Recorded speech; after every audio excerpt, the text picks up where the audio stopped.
मनुष्य की अगर देह मिले, मान लो मानव का यदि कभी शरीर मिल गया पुनः, अभी तो जो मिला है शिव की कृपा से मिला है।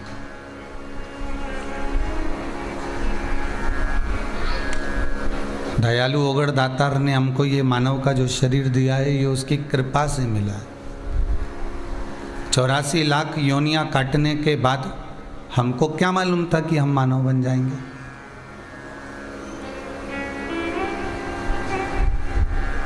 बड़ी मुश्किल से यह मनुष्य का शरीर मिलता है, और मानव का शरीर अगर मिल भी गया तो हम भगवत स्मरण नहीं कर पाते।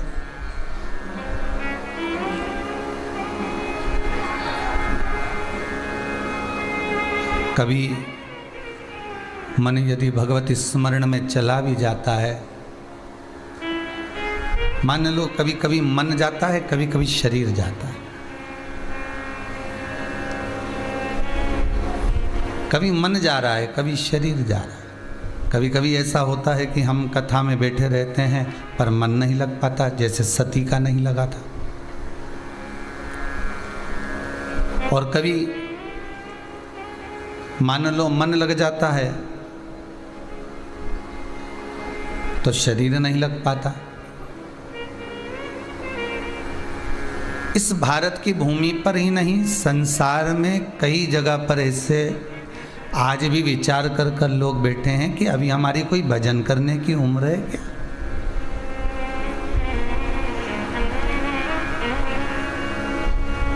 बचपन खेल में खोया, जवानी नींद भर सोया, बुढ़ापा देख कर रोया, सिराने मौत हंसती है। बचपन खेल में गवा दिया, जवानी आई तो भोग और विलास में निकाल दी।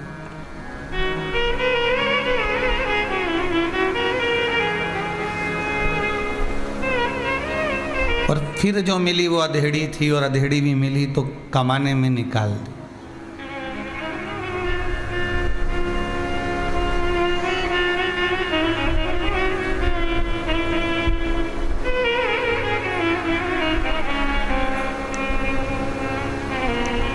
इस चामड़े के शरीर से जितना जीव को प्रेम होता है, उससे आधा भी प्रेम अगर वो परमात्मा से कर लेना तो परमात्मा उसका हो जाता है।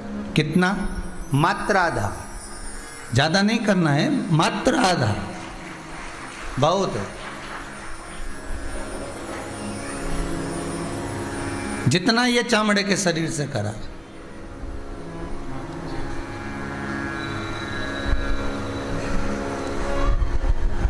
और जितना श्रृंगार आप अपना, हम अपना, परिवार वाले अपना, कुटुंब वाले अपना करते हैं, उतना ही श्रृंगार का आधा भाग अगर मेरे देव अधिदेव महादेव को दे दिया जाए कि बाबा आज हमने फूलों से तुम्हारा श्रृंगार करा, आज हमने बेलपत्र से करा, आज हमने अक्षत से करा, आज हमने हल्दी से करा। बाबा का हम जो श्रृंगार करें वो कुछ ये भाव से करें कि बाबा को हमें मांगना नहीं है कुछ भी, हमें तो केवल देना है।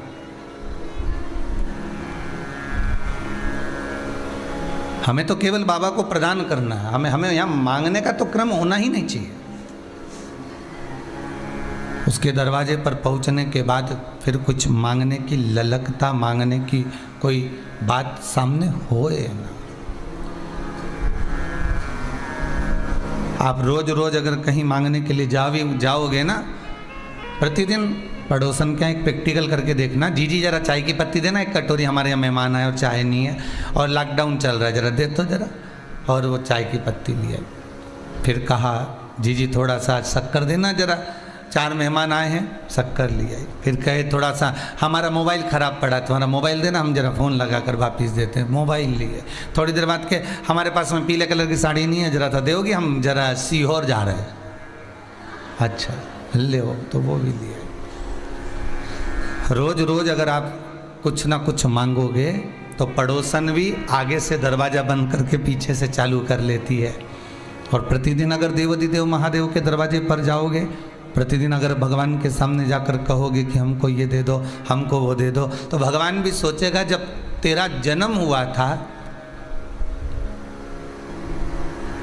जन्म के समय पर, जिस समय पर नाल कट रही थी, उस समय पर तेरा भाग्य लिख दिया गया था कि तुझे कितना सुख मिलना है, कितना दुख मिलना।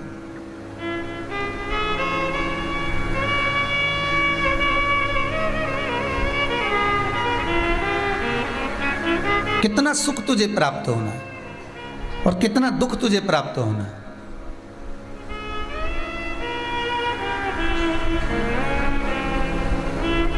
भाग्य में लिख दिया जाता है।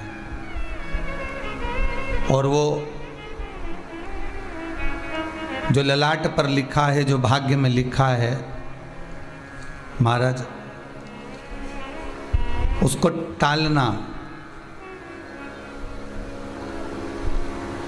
उसको छोड़ना बहुत कठिन है। जो ललाट पर भगवान ने लिख दिया, और जब एक बार ललाट पर लिखा हुआ परमात्मा लिख कर भेजता है, तो वो केवल एक ही जगह पर जाकर ललाट का लिखा हुआ भी कर्म का जो भोग हमारे ऊपर लिखा गया है, उस भोग को अगर हम भोग रहे हैं और बहुत दुखी होकर भोग रहे हैं, तो यहाँ ब्रह्मा और विष्णु, क्योंकि निर्माता कौन है? ब्रह्मदेव।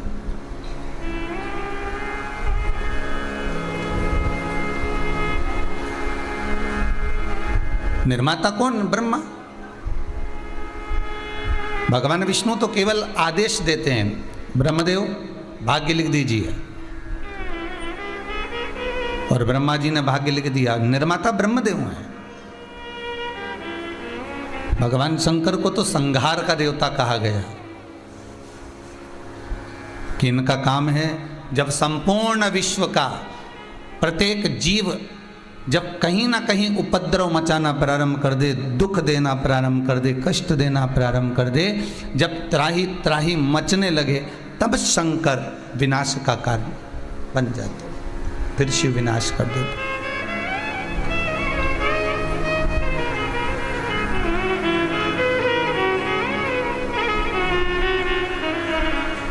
ये तीन, ब्रह्मा, विष्णु और महेश, इनका काम ही यही है।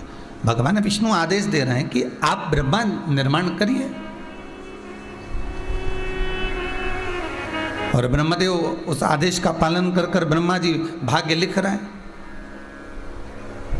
एक बार पार्वती जी ने भगवान शंकर से प्रश्न किया, भोलेनाथ जी ये बताइए, ब्रह्मा जी ने तो भाग्य लिख दिया कि इनके भाग्य में इतना दुख लिखा है, इनके भाग्य में इतना सुख लिखा है, इनके भाग्य में इतनी तकलीफ लिखी है, इनके भाग्य में इतना कष्ट लिखा हुआ है, इनके भाग्य में ये 2 विवाह का योग लिखा है, इनके भाग्य में इतनी संतान होगी ना होगी, ये सब आपने लिखा।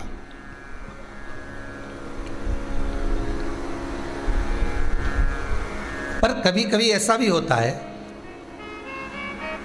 कि डॉक्टरों ने कह दिया इसके संतान नहीं होगी, डॉक्टर ने कह दिया, आपने जगह जगह जाकर चेक भी कराया, जांच भी कराई, और बाद में बहुत प्रयास भी किया गया, सारे बाबा जोगी के पास भी होकर आ गए, ना जाने कहाँ कहाँ होकर आ गए, उसके बाद भी अगर संतान नहीं हुई।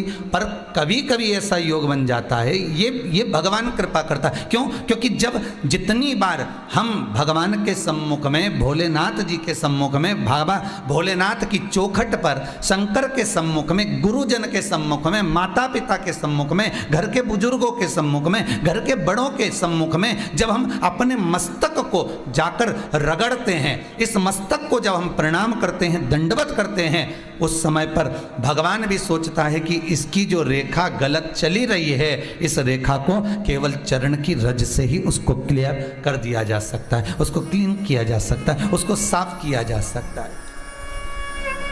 केवल एक सदगुरु की शरण, परमात्मा की शरण, माता पिता की शरण, घर के बुजुर्ग बड़ों की शरण में जाकर।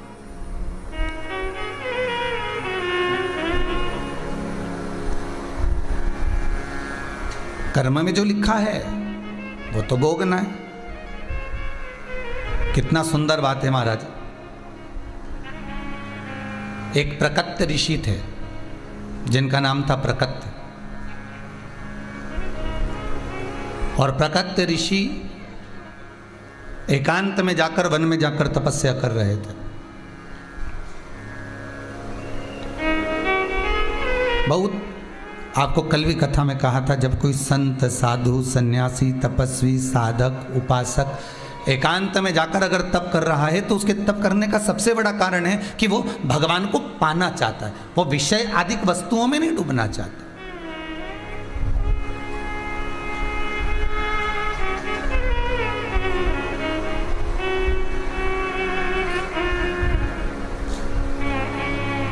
मंदिर में बैठे हो आप, हाथ में माला भी है आपके, गौमुखी भी रखकर बैठे हो आप, और आप माला भी जप रहे हो और इन दृष्टि से संसार की लौकिक वस्तुओं का दर्शन भी कर रहे हो, तो भगवान मिल पाएगा क्या? प्राप्त होगा नहीं। फिर किसी ने कहा एक काम करो कि नेत्र बंद कर लिए जाए।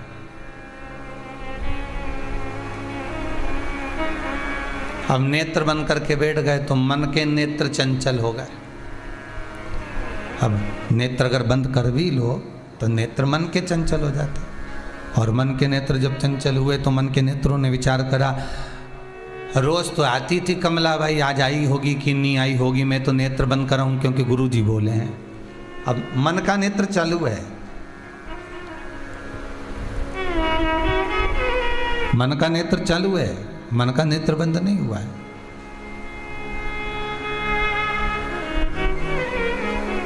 शिव कथा कहती है,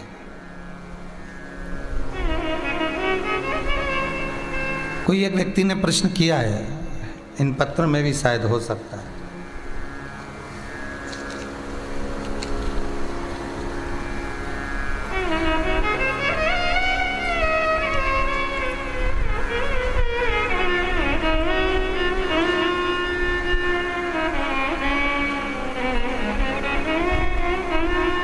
इसमें तो नहीं है। प्रश्न किया है, क्या केवल सुबह का समय, शाम का समय मंदिर जाने का होता है, इसके सिवाय हम मंदिर नहीं जा सकते?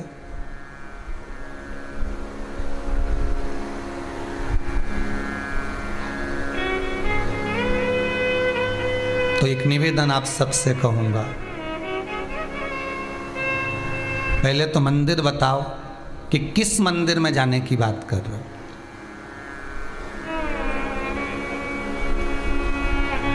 आप कौन से देवता के मंदिर में जाने की बात कर रहे हो?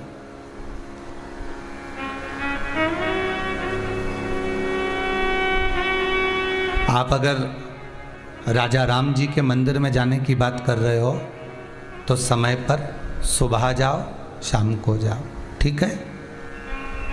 आप अगर भगवान कृष्ण के मंदिर में जाने की बात कर रहे हो तो सुबह जाओ, शाम को जाओ, जो समय लिखा है उस समय पहुंचो। आप दत्त भगवान के मंदिर में जाने की बात कर रहे हो तो सुबह जाओ, शाम को जाओ। आप गणेश जी के मंदिर में जाने की बात कर रहे हो तो सुबह जाओ, शाम को जाओ, मना नहीं। आप जितने भी देवता हैं, बहुत ध्यान से सुनिएगा, आस्था चैनल के जितने श्रोता भाई बहन कथा सुन रहे हैं, बहुत ध्यान से सुनिएगा महाराज, बहुत अच्छी कथा, बहुत सुंदर प्रश्न है कि मंदिर क्या हम सवेरे और शाम को ही जा सकते हैं? तो आपसे निवेदन है, जिस बेटे ने ये प्रश्न करा है, आजकल के जो नवयुवक बच्चे हैं बहुत अच्छे प्रश्न करते हैं, ऐसा नहीं है, अगर सही उनको जवाब मिलना भी चाहिए। आप अगर गणेश जी के मंदिर जा रहे हो, राम जी के मंदिर जा रहे हो, आप कृष्ण के मंदिर जा रहे हो, आप दत्त भगवान के मंदिर जा रहे हो, आप किसी अन्य देवता के मंदिर जा रहे हो तो सुबह और शाम जाइए।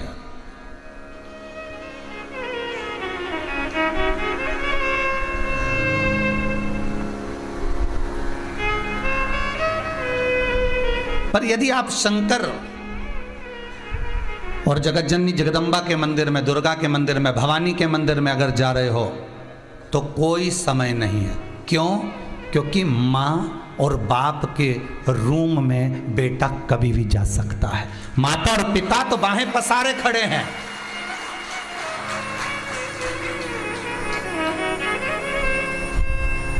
मेरे राम अयोध्या के राजा हैं, मेरे राम वन में विचरण भी करे हैं 14 वर्ष, पर मेरे राम अयोध्या के राजा बनकर बैठे हैं। तो राजसभा में एक समय की सीमा होती है कि राजा कब बैठेंगे और राजा से कब मिलना है। मेरे भगवान द्वारका के राजा हैं कृष्ण, ब्रज के राजा हैं मेरे बिहारी जी, मेरे राधा रमन लाल जी। एक समय सीमा है कि भगवान कब मिलेंगे, राजपाट में कब प्राप्त होंगे। दत्त भगवान गुरु हैं, साधक हैं, उपासक हैं।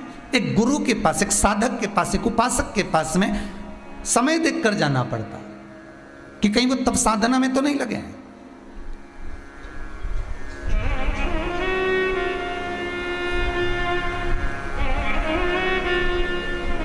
गणेश जी महाराज बुद्धि के देवता हैं।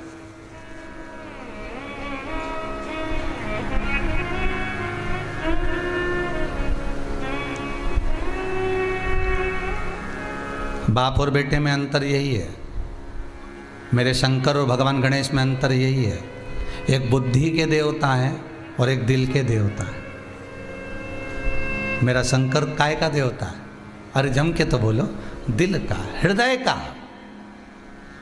इसलिए कुंवारी कन्या भी अगर शादी के लिए किसी देवता की पूजन कर रही है, पड़ोसन बोल रही है, नातेदार बोल रहे हैं, रिश्तेदार बोल रहे हैं, कुटुंब वाले बोल रहे हैं, कबीले वाले बोल रहे हैं, तो क्या किसकी पूजन करना? शंकर जी की करो। किसकी पूजन करना? माता जी की पूजन करो। किसकी पूजन करना? भोलेनाथ जी की पूजन करो। 16 सोमवार का व्रत कर लो, सावन के महीने का पूजन कर लो, शंकर जी का ये उपास कर लो, प्रदोष का ये व्रत कर लो, साध लो, ये उपास, ये दान। तो जितने भी करेंगे, यहाँ हृदय जुड़ा हुआ है।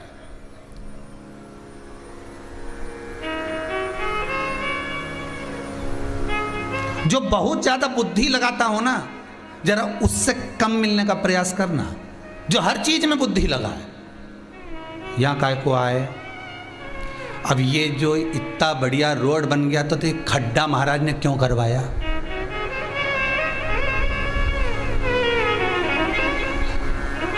अब तुम्हें खड्डे से मतलब कि पुराण से मतलब है?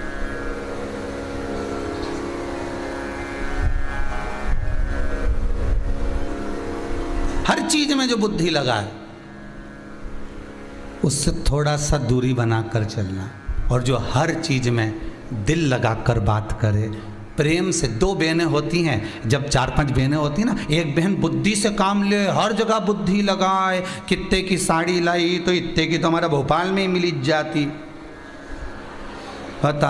और तू इतनी महंगी ले आई, इतार की तो यहीं मिलती। हर चीज में बुद्धि लगा, पर उसको दिल नहीं दिख रहा कि बहन लेके आई है, तेरे लिए लाई है, दिल से लाई है, हृदय से लाई है, चित्त से लाई है। तो उसकी कीमत आंकने की क्या जरूरत है कि कितने की लाई? क्या पूछना अपने को? नहीं, आम खाओ कि गुठली गिनो?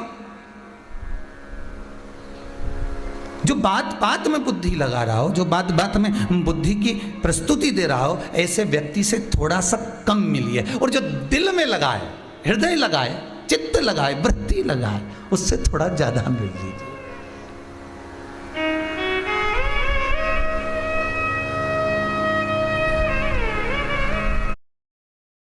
प्रेम, यहां संपदा नहीं दी गई है, यहां धन नहीं दिया गया, यहां दौलत नहीं दी गई है, केवल प्रेम दिया।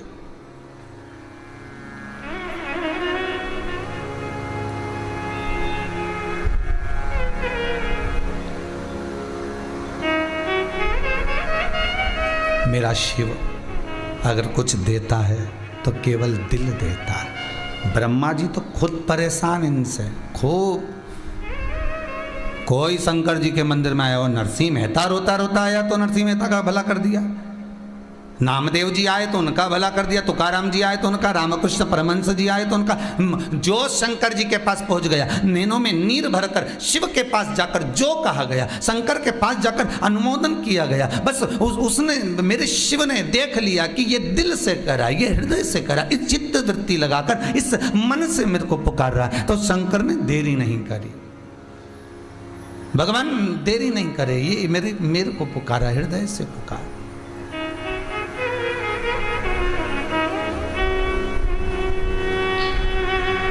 इसने बुद्धि नहीं लगाई है,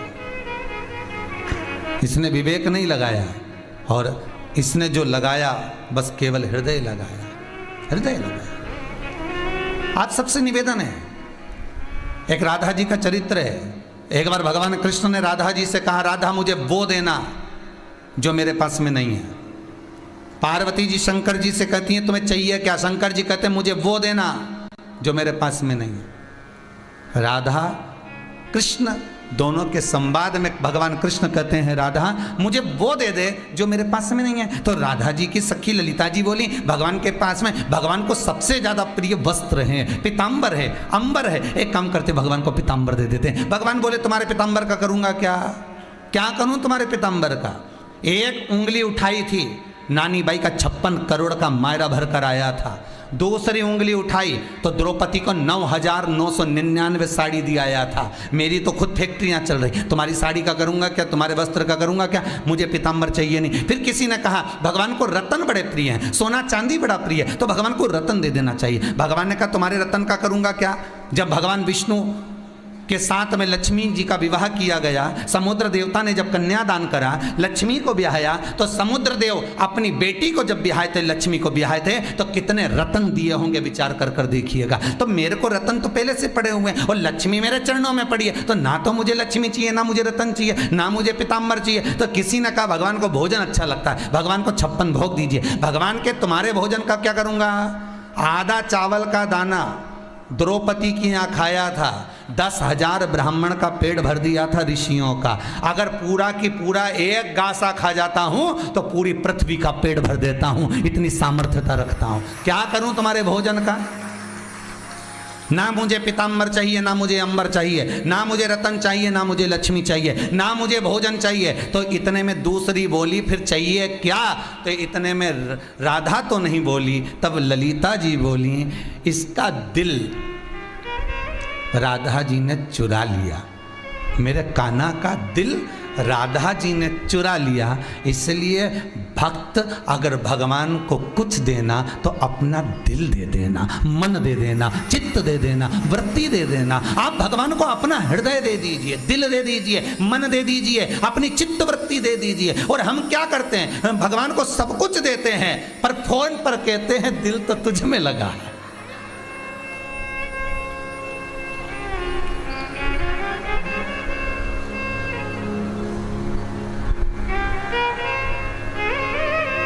जिसको देना था उसको नहीं दे पाए।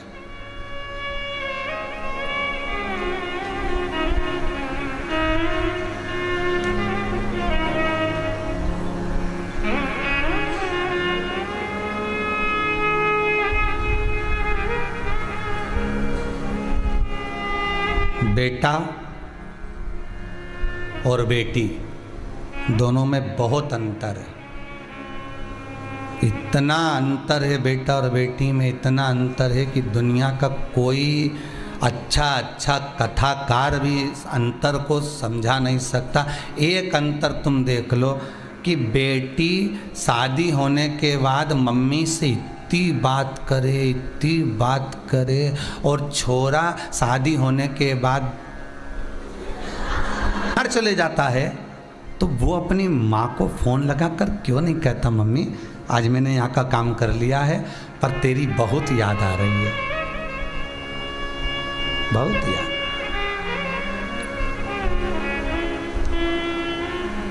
चार रोटियां होती हैं, रोटी बनाने वाले भी 4 तरह के होते हैं। 4 तरह की रोटी होती है।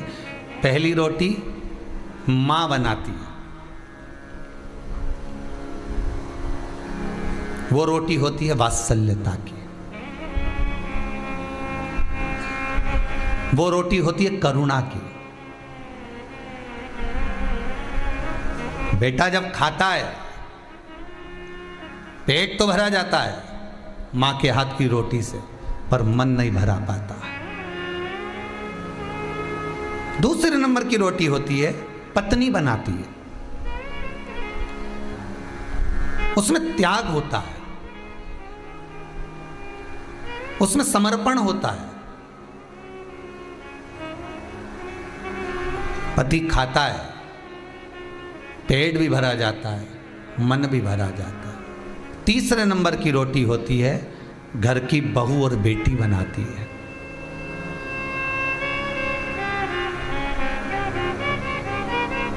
उसमें स्नेह जुड़ा होता है।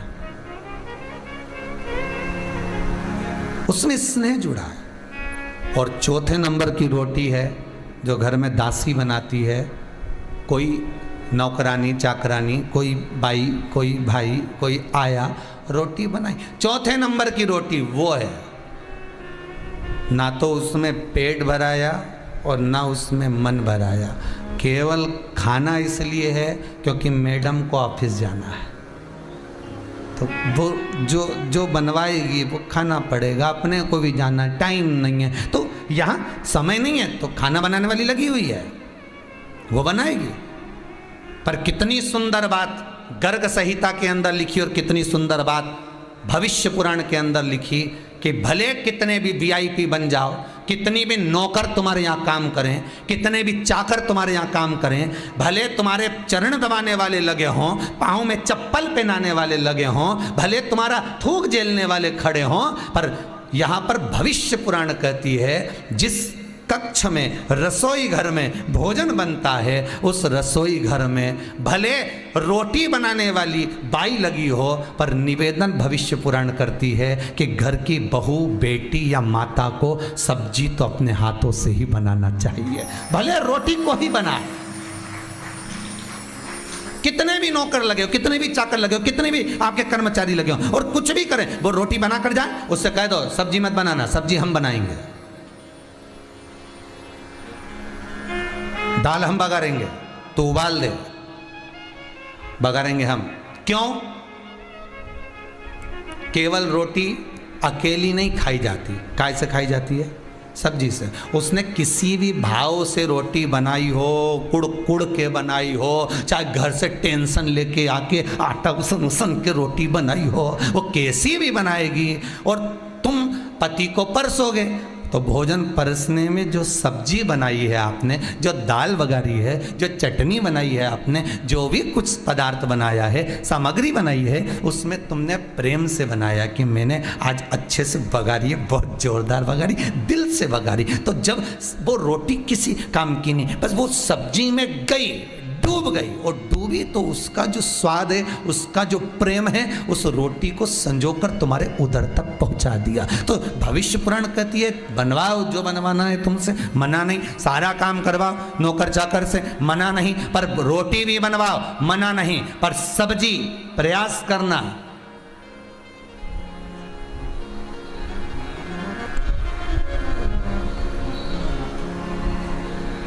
सब्जी स्वयं बना, स्वयं बनाए।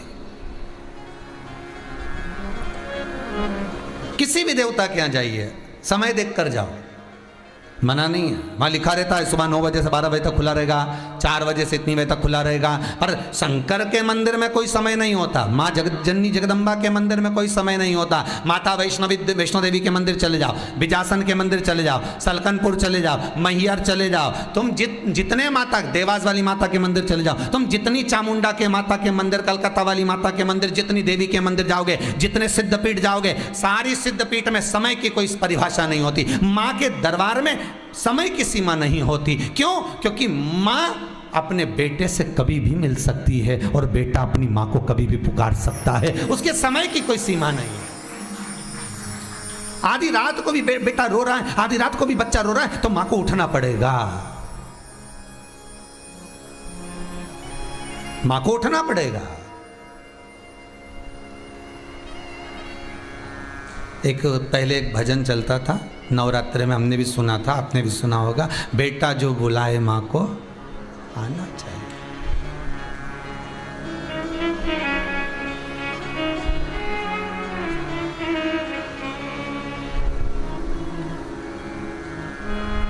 बेटा जो बुलाए माँ को आना चाहिए।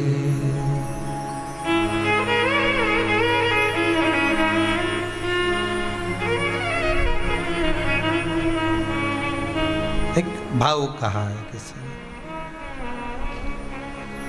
चित्त जुड़ा है वह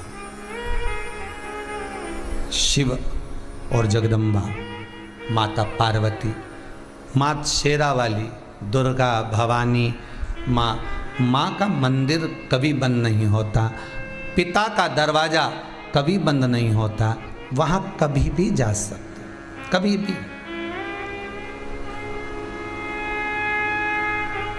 शिव के द्वार कभी भी जाओ।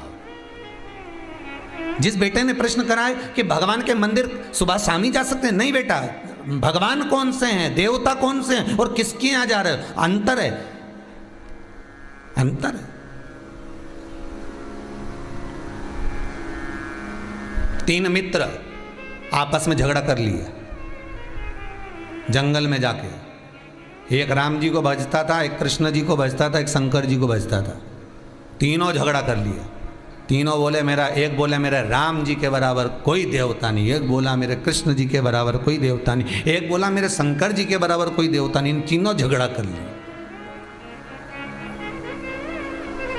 तो तीनों में विचार करा, चल तू राम जी के बुला, तू कृष्ण जी के बुला, मैं शंकर जी के बुलाऊं। सबसे पहले कौन आए आज ही देख ले, बस जो पहले आएगा समझ लो बस वही देव। ठीक है। अब तीनों ने झगड़ा, तो बच्चे तो आपस में झगड़ लेते हैं, तीनों ने झगड़ा कर लिया। एक चिल्लाकर बोला, हे अयोध्या के राजा, हे नरेश, हे अवधपति, हे जानकी पति, अयोध्या छोड़कर जल्दी आओ मेरे राम राघव, मैं आपको पुकार रहा हूं, जल्दी पधारो अवध नरेश, आइए। उसने पुकारा, भगवान नहीं आए। दूसरा चालू हुआ, हे द्वारकाधिपति द्वारकेश, हे द्वारका के नाथ, हे मथुराधीश, हे मथुरा के राजा, हे द्वारका के राजा, शीघ्र आओ, मुझे आपकी जरूरत है, भगवान पधारो। और तीसरा बोला, कंकर को उठाया, शंकर भोला कहाँ है रे? इतने में तो भोला प्रकट, भोला सामने। भोला तो भोला, इन्हें कंकर उठाया, शंकर देखा ने भोला, वो तो तुरंत। फिर आए राम जी, फिर आए कृष्ण जी, तो ये दोनों उनसे झगड़ा करने लगे, हमें सबसे पहले तुम्हें बुलाया, तुम क्यों नहीं आए? राम जी बोले, तूने कहा था अयोध्या नरेश पधारो, तो नरेश कोई ऐसे ही आए? अवध का राजा जब चलता है तो सेना भी तो तैयार करना पड़ती है कि ऐसे ही प्रधानमंत्री यूं ही चल जाए है? राष्ट्रपति प्रधानमंत्री को बुलाओ तो व्यवस्था तो करना पड़े ना, पहले से सेना वेना तैयार करो, साधो सब कुछ, मंच देखो, ये देखो, वो देखो, दो चार कुत्ता लेने घुमाओ, फिर देख के आओ कहीं कोई सामान तो नहीं पड़ा इधर उधर। तो कोई राजा ऐसी आ जाए? तो आपने कहा अवध नरेश आइए, अयोध्या के राजा आइए, तो राजा चलकर आएगा, सेना तैयार करेगा, एकदम कैसे आ जाएगा? और इतने में वो कृष्ण वाला बोले, तो आप नहीं आए द्वारकानाथ? द्वारकानाथ बोले, वो राजा हूँ, 16,108 रानियाँ हैं, सबके कमरे से निकलूँ, द्वारका की सीढ़ी नीचे उतरूँ, फिर सेना लूँ, तैयारी करूँ, फिर तो पहुंचू। तो फिर इन्होंने राम जी और कृष्ण जी से पूछा, फिर ये शंकर जी इतनी जल्दी क्यों आ गए, तुम बताओ? तो दोनों राम और कृष्ण बोले, ये सबसे ज़्यादा फ्री है, ना तो ये नरेश है ना राजा है, हमें तो फिर भी निकल कर आने में टाइम लगता है, ये तो 24 घंटा घूमते रहते हैं, 24 घंटे। इनको तो पुकार आ जाए। राम मुस्कुरा कर कहते हैं, राम मुस्कुरा कर कहते हैं, इसलिए तो राम कह रहे हैं कि मैं भजन इनका करता हूं। कृष्ण कहते हैं मैं भजन इनका करता हूं। तो शंकर जी से पूछा, फिर ये किसका भजन करते हैं? तो शंकर जी बोले, मैं इन दोनों का करता हूं, मैं राम और कृष्ण का करता हूं।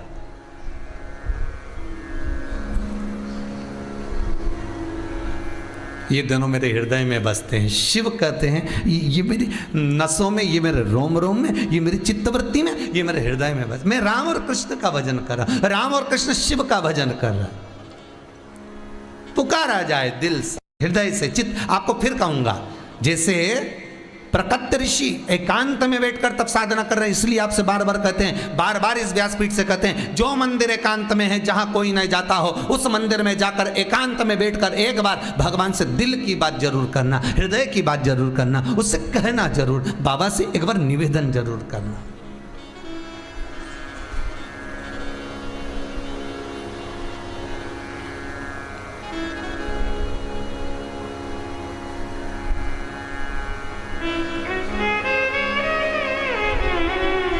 कितना सुंदर, उसके हृदय बात कही है, हृदय।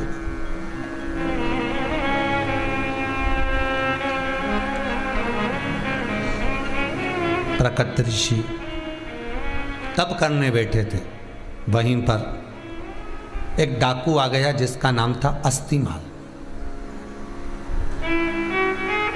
अस्थिमाल ने देखा सब दूर धन चुराया मैंने, ये ऋषि मंदिर में बैठकर तप कर रहा है, शंकर जी के मंदिर में बैठकर तप कर रहा है, मतलब इसके पास माल बहुत है, क्योंकि इतने दिन का बैठा है, क्या खा होगा, तो कुछ तो होगा इसके पास में।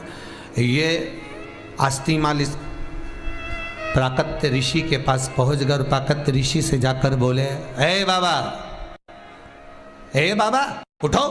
हिलाया बाबा को, बाबा हिलकर उठे, क्या क्या हो गया, कौन हो? मैं अस्थिमाल डाकू। तो प्रकट ऋषि ने कहा, मेरे पास काहे के लिए आए हो? धन लेने के लिए आया हूं। कितना माल है तुम्हारे पास, अब भी निकालो, जल्दी निकालो। प्रकट ऋषि बोले, मेरे पास माल होता तो मैं यहां होता, यहां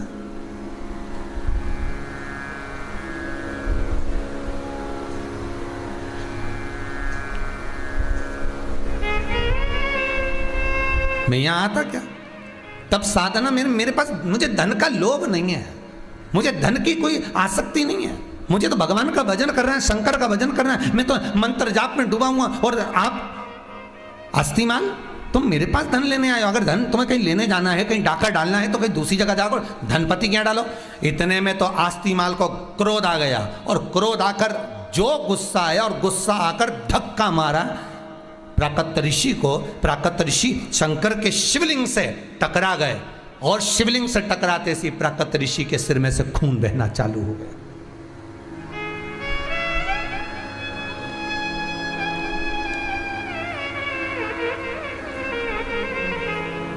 प्राकट ऋषि के सिर में से खून बहा। खून बहते ही, जैसे खून बहा, ऊपर मंदिर के शिखर में से सोने की 50 गिन्नियां नीचे गिरी, और गिरी। अस्थिमाल ने सोचा, बता बुढ़ा कितना झूठ बोल रहा है, धन कहां से आया, यह कहां से आया? प्राकट्य ऋषि ने शंकर भगवान के शिवलिंग को पकड़कर कहा, भोलेनाथ यह क्या लीला रच रहे हो, मेरे सिर से खून बह रहा है, आप धन जड़ा रहे हो, अस्थिमाल को धन मिल रहा है, ये क्या लीला है, ये लीला है क्या?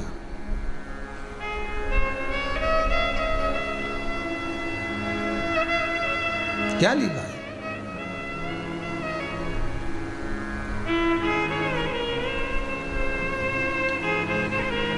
इतनी चोट मुझे पहुंचा दी आपने शंकर। हे शंभु, हे शंकर भोलेनाथ, मैं आपका भजन कर रहा हूं, मैं आपकी उपासना कर रहा हूं, और आप इतना मुझे रक्त निकलवा रहे, इतना रक्त।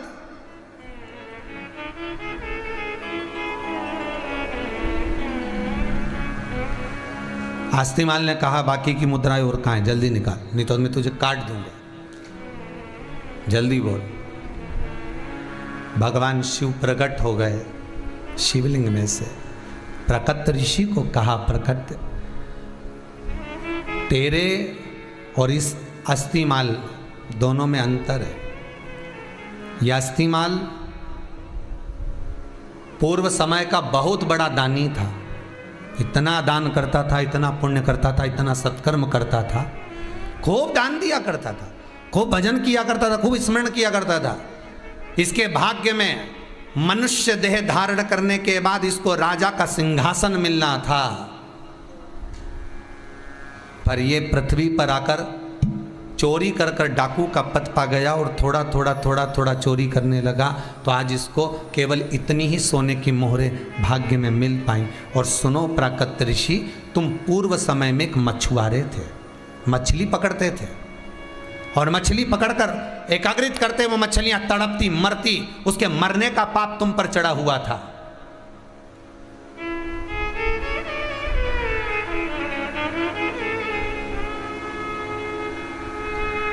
उसके मरने का पाप तुम पर चढ़ा हुआ था। ये खून जो तुम्हारे सिर में से निकला, ये तो थोड़ा सा निकला है। प्राकृत ऋषि, पूर्व समय में तुमने एक पुण्य कर दिया था, इसलिए तुम ऋषि का पद पा गए। वो पुण्य क्या था कि एक गाय का बछड़ा प्यासा तुम्हारे पास में आया और तुमने अपने पानी में से, क्योंकि तुम समुद्र के तट पर थे, वहां खारा पानी था, बछड़े को पानी पीना था, निर्मल जल नहीं था, तुमने अपने घड़े में से थोड़ा सा जल निकालकर उस बछड़े को पिला दिया था। इसलिए तुम्हें ऋषि का पद मिल गया। और ऋषि का पद पाने के बाद भी तुम्हारे प्राण छूटना थे, क्योंकि तुमने इतनी मछलियों को मारा था, तुम्हें तड़प तड़प कर मरना था। ये तो तुम्हारे सिर में जो चोट लगी है थोड़ी सी लगी है, पर एक काम हो गया। इस अस्थि माल ने जो तुमको धक्का दिया, उससे शंकर का शिवलिंग का स्पर्श हो गया, इसलिए तुमको थोड़ी चोट लगी, तुम्हारे प्राण नहीं छूटे। शिव महापुराण की कथा कहती है कि जब हम शंकर की कथा को श्रवण करते हैं, शिव महापुराण की कथा को सुनते हैं, शंकर का अनुमोदन करते हैं, श्री शिवाय नमस्तुभ्यम का जाप करते हैं, ओम नमः शिवाय जपते हैं, महामृत्युंजय मंत्र का स्मरण करते हैं, या शंकर को एक लोटा पानी चढ़ाते हैं, या एक बेलपत्र समर्पित करते हैं, तो ये विचार करना कि हो सकता है कि हमारे पूर्व का कोई पाप ऐसा हुआ होगा जिससे हमें दुख भोगना पड़ रहा होगा, पर आज हमने थोड़ा सा पुण्य कर कर उस दुख को काट दिया, उस दुख को हमने समाप्त कर दिया।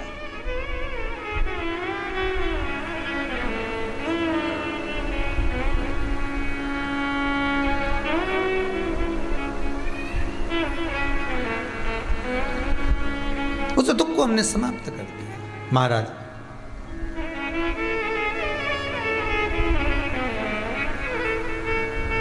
वो शिव है ही ऐसा।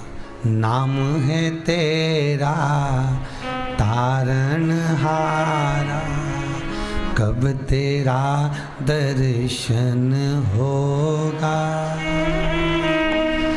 जिनकी प्रतिमा इतनी सुंदर, वो कितना सुंदर होगा, वो कितना सुंदर होगा, वो कितना सुंदर होगा। नाम है तेरा तारणहारा, कब तेरा दर्शन होगा। जिनकी प्रतिमा इतनी सुंदर, वो कितना सुंदर होगा, वो कितना सुंदर होगा। नाम है तेरा तारणहारा, कब तेरा दर्शन होगा। जिनकी प्रतिमा इतनी सुंदर, वो कितना सुंदर होगा, वो कितना सुंदर होगा।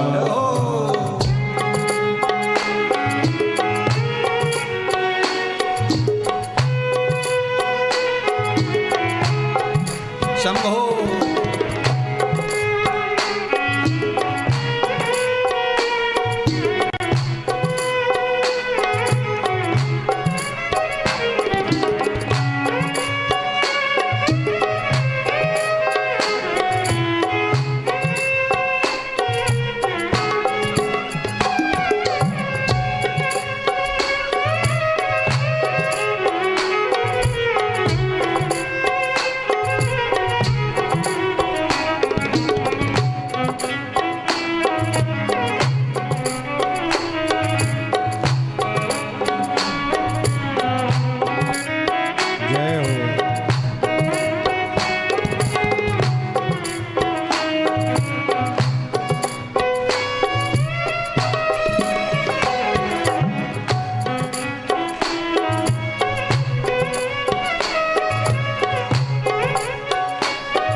मन तारे लाखों प्राणी, ये संतों की वाणी है। तुमन तारे लाखों प्राणी, ये संतों की वाणी है। तेरी छवि पर मेरे भगवन, ये दुनिया दीवानी है। तेरी छवि पर मेरे भगवन, ये दुनिया दीवानी है। ये दुनिया दीवानी है। ये दुनिया दीवानी है। भाव से तेरी पूजा रचाऊं, भाव से तेरी पूजा रचाओ, जीवन में मंगल होगा। जिनकी प्रतिमा जितनी सुंदर, वो कितना सुंदर होगा। वो कितना सुंदर होगा। नाम है तेरा तारणहारा, कब तेरा दर्शन होगा। जिनकी प्रतिमा जितनी सुंदर, वो कितना सुंदर होगा। वो कितना सुंदर होगा।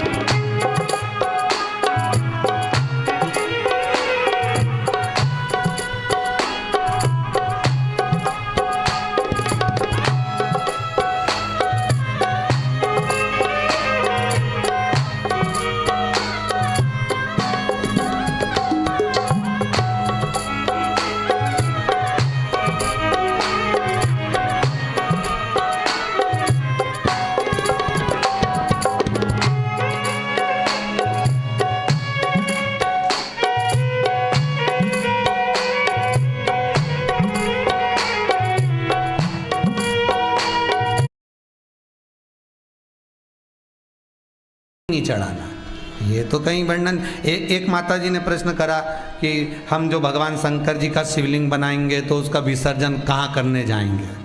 तो घरे कर लो, उसमें कौन सी दिक्कत। घर में अगर पास में कहीं नदी हो, तालाब हो, बावड़ी हो, कुंड हो, वहां जाकर विसर्जन करो। शिवरात्रि के दिन पूजन कर रहे हो, रात को विसर्जन कर